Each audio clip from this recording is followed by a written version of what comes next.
All right, class. How's it going? Let me share my screen here, or who knows? I always screw this up. I always say, let me share my screen, and it's already black. You probably can't even see me right now. But let me see if I can use technology for a second here to benefit me. All right, look at this. Chapter 13. Invest. First of all, hope everybody had a great Thanksgiving. This is the first one I recorded after Thanksgiving. Be able to get together and see family that you like, or maybe even saw some people that you didn't like, Family's challenging. Families can be tough this time of year.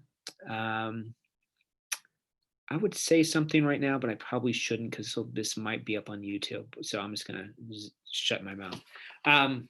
Okay, this would be kind of quick. Chapter 13 is about mutual funds, ETFs, and just a smidgen, a tad about real estate. The book doesn't get too much into real estate.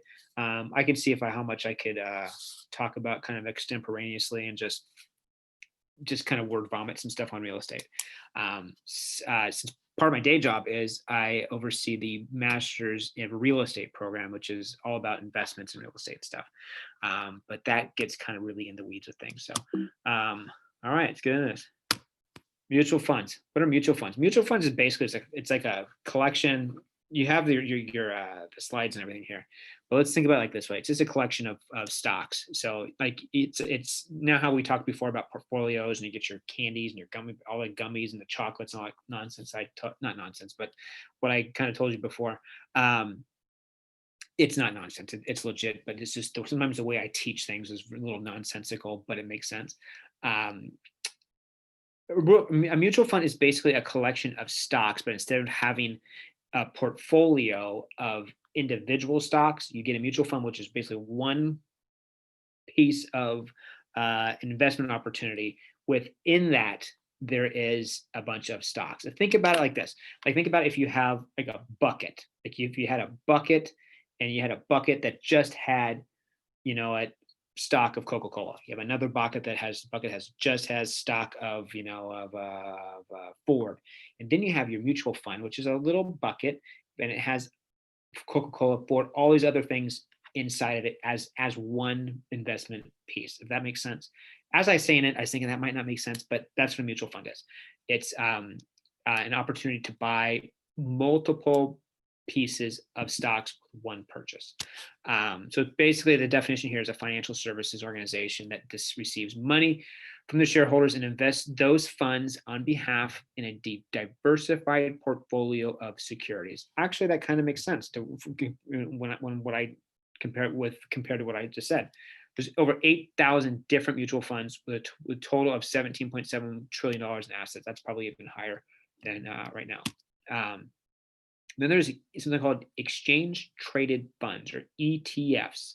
That's an investment company that operates from an investment standpoint similar to a mutual funds, but you can trade those because usually there's a mutual fund manager, a company that manages those, and you're kind of at their discretion of how active you can be. With ETFs, you manage those and you can trade those as much as you want, like a stock, real time.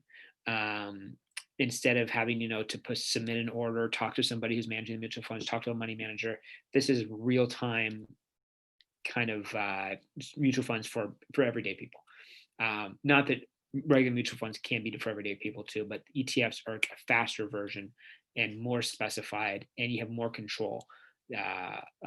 But it has a similar concept of a mutual fund where you have a lot of different stocks and securities in one piece. But the definition here is just an investment company whose shares trade on stock exchanges, unlike mutual funds, and ETF shares can be bought or sold throughout the day. Once again, somehow with just talking, I was able to kind of nail the definition. Almost 2,000 ETFs with a total value of $3.37 trillion, and that's going up. So look at mutual funds, 17.71 trillion, ETFs, 3.37. So there's much more money in mutual funds, but ETFs are definitely keeping up. Pooled diversification, that's just basically both of them in a sense, are just pooled diversification. You have a bunch of money pooled in diversified assets. So it's a process whereby investors buy into a diversified portfolio, mutual funds or ETFs, of securities for a collective benefit of the individual members. Open-end. investment company. It's another name for mutual funds.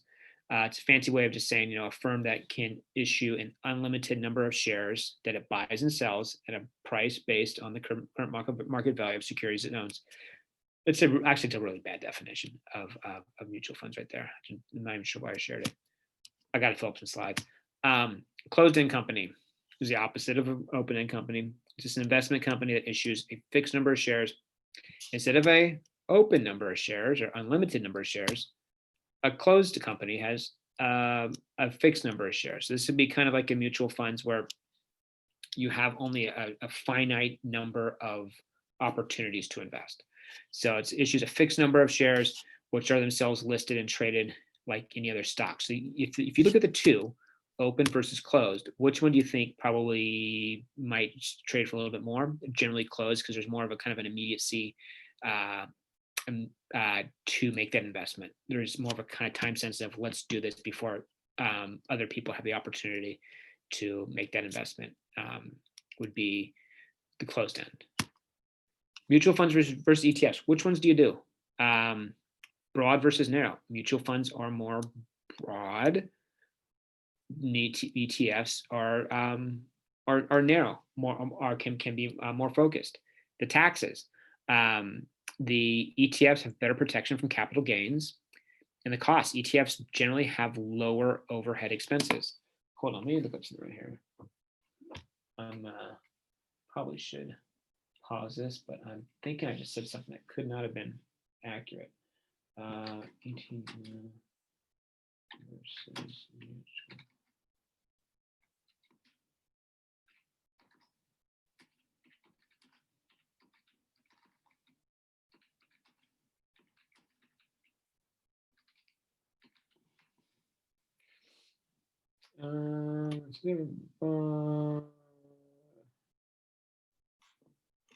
Mutual funds are more complex. Okay, that's right. Yeah, no, I said it was earlier. The mutual funds are more complex and a little bit more broad. Load funds. See, when you get into funds, mutual funds and all that kind of stuff, one of the big things that you want to take in consideration is called load funds and load fees. A load fund is just an initial fee to start or change a mutual fund. So every time with a mutual fund, when you're going, can you tell which one I like better, more ETFs or mutual funds? I like ETFs. But anytime you want to start or stop a mutual fund, there's something called a load fee. That the ETFs do not have that. And also there's a commission on the fees and annual fees and management fees with generally with mutual funds, not so much with ETFs. Types of funds. There's a growth fund. These are all different types of funds you can get from mutual funds and ETFs. Growth funds, funds that you want to grow at a, just keep growing, but you want all your investments to grow. But these are kind of riskier type funds, which growth and aggressive can go together. Value funds, balanced funds, bond funds, index funds, socially responsible funds, international funds, asset. And this is just the tip of the iceberg of any what type of funds you would want to get. And there's a ton of great good information out there about what kind of mutual funds you can get in ETFs. If you have something that's kind of closer or near and dear to your heart, you can kind of lean in for those for mutual funds and ETFs.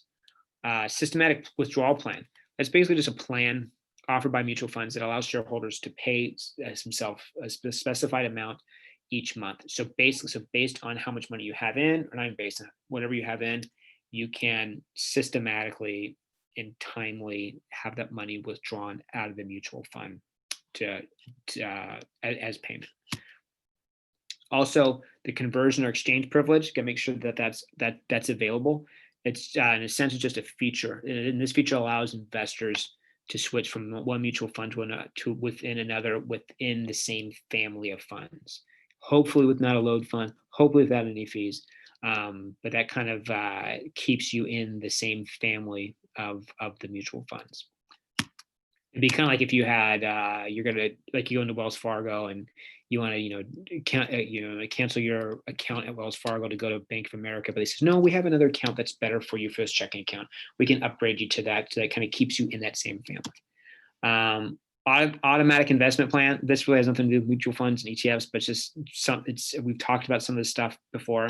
Just an automatic savings program that just it allows the investors to deposit a set amount of money systematically and timely into a given mutual fund. It's just a consistent amount, just taken out and put into your accounts from your external or existing liquid accounts. Remember, the liquid or liquidity could be like a savings account, checking account, money market account, where you can just automatically have that money. It's kind of like even like a 401k type of situation. The automatic reinvestment plan is interesting. That basically gives you shareholders, which are the people who own the mutual funds or the ETFs, gives them the option of electing to have a dividend or a payment, same thing as a dividend, and capital gains distribution reinvested in any additional funds, shares from your existing mutual fund. So basically, any money that you make, any profit that you would make, you would not get that money, but that money would be reinvested. Why would you want to get that money reinvested? Because think about the two things that we kind of learned. One, what was that rule? The rule of seven. And every 10 years, if you just put your money in for every 7 years, if you grow at 10%, you can double your money. Whereas if you take the money out, there's the rate of inflation, which is about 3.25%. So either you keep your money in and it grows, or you take your money out and it has less purchasing power. So what they want to do is just keep that money in, keep it growing, and increase that investment. This is basic. Just kind of stick with those no load or low load mutual funds that won't charge you all those fees. And here's just a really brief talk about investing in real estate. Real estate could be, there's many different types of investments: commercial real estate, residential properties, and know about the legal rights of the tenants. And just because you think you can do something with, I've known people who have, they will sign a lease with somebody, a tenant, and then they will just think that, you know what, I'm gonna put something in a lease that is not legal. You cannot do that. You still have to work within the parameters or the constructs, the frames of the legal system. Just because you think it's something be good to put in a lease, if it's not legal, it's not going to matter. But with the investing in real estate, commercial properties, residential properties, residential is pretty safe, I guess you could say, in a sense. There's a little more upkeep. Commercial, industrial, those are kind of changing. And I say kind of changing, I mean really changing, because the nature of, in a sense, the marketplace and retail and shopping. You can see a lot of, like, for example, a lot of strip malls and even malls in general could be turned into individual fulfillment centers for online activity. So you got to be kind of careful with that because of the volatility.